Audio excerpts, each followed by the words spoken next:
Muy buenas a todos, ¿qué tal? Soy Ismael Vallejo de Clave de Mí y este es el vídeo número 7 del curso MuseTuf, el curso en el que estamos aprendiendo MuseScore desde lo más básico hasta lo más avanzado. En este caso vamos a hablar del timeline o la línea de tiempo.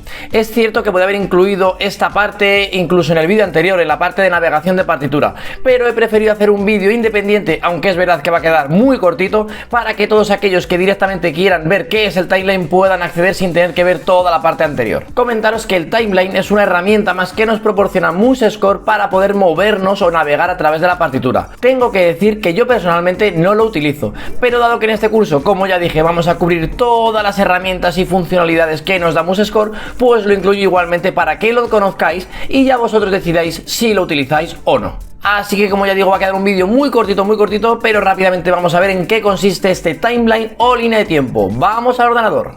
Para ver el potencial de esta herramienta, he preferido elegir una partitura que sea larga, que tenga muchos cambios de compás, de tempo, etc. De esta forma podréis ver cómo el timeline nos da la información de la estructura de dicha partitura. Por tanto, comenzamos abriendo la sonata en Fa de Corelli, que es la que he elegido para este ejemplo, y una vez que la tenemos abierta, lo primero que tenemos que hacer es mostrar la línea de tiempo.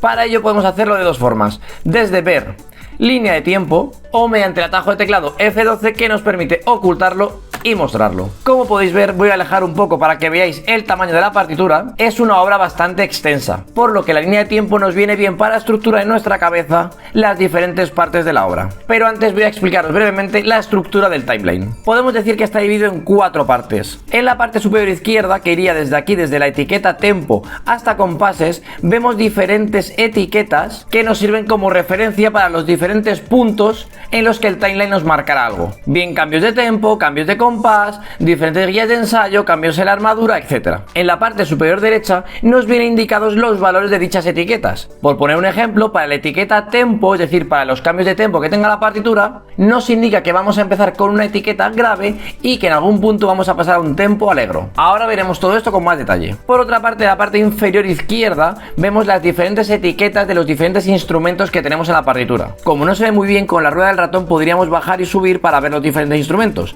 pero en este caso, dado que solo son 3, la voz de trompeta y las 2 de piano, prefiero ampliar un poco la línea de tiempo para que podamos verlos todos. Como veis ahora ya se ve perfectamente el pentagrama que corresponde a la trompeta en si bemol y los 2 pentagramas que corresponden a la voz de piano. Por último, en la parte inferior derecha tenemos una representación de todos los compases de la partitura representados por un cuadrado, es decir, cada cuadrado representa uno de los compases de la partitura. Como veis, hay algunos que están en un gris más oscuro y otros que están en un gris más claro. Los del gris claro representan compases en espera. Como ya digo, vamos a ver todo esto con mucho más detalle. Por comenzar, como he dicho, en la parte superior, en la parte de tempo, podemos ver esta primera etiqueta grave que se corresponde con esta. Si hacemos clic, vemos como directamente nos la selecciona en la propia partitura. Por el contrario, si hacemos clic en alegro, automáticamente nos llevará al compás donde dicha etiqueta está. Este mismo ejemplo lo podemos extrapolar al resto de etiquetas. Por ejemplo, el 4x4 del principio, el 4x4 que hay en medio, el 3x4 que hay en el compás 50, y si ahora alejamos y hacemos más pequeño el tamaño del timeline pulsando la tecla control y con la rueda del ratón,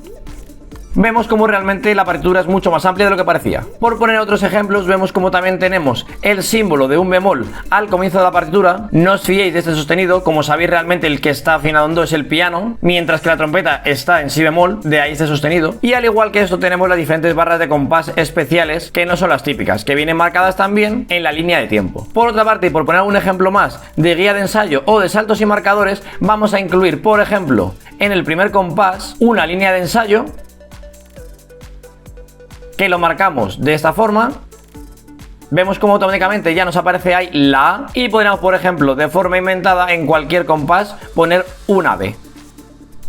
Y vemos como automáticamente en el timeline se nos actualiza. Por poner un último ejemplo, voy a añadir un salto de compás diciendo que en este compás haya un salto da capo.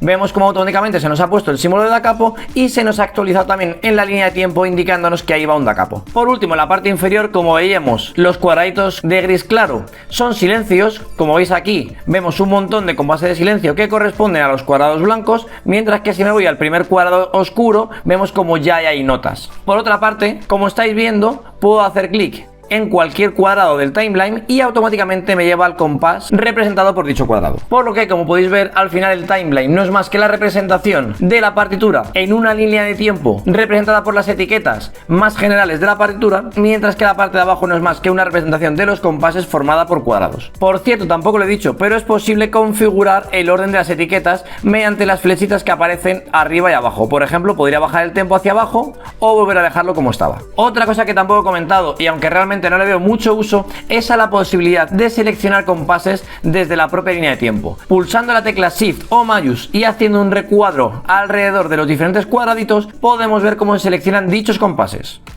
Automáticamente vemos cómo los compases señalados son los mismos que he señalado yo con el recuadro en el timeline.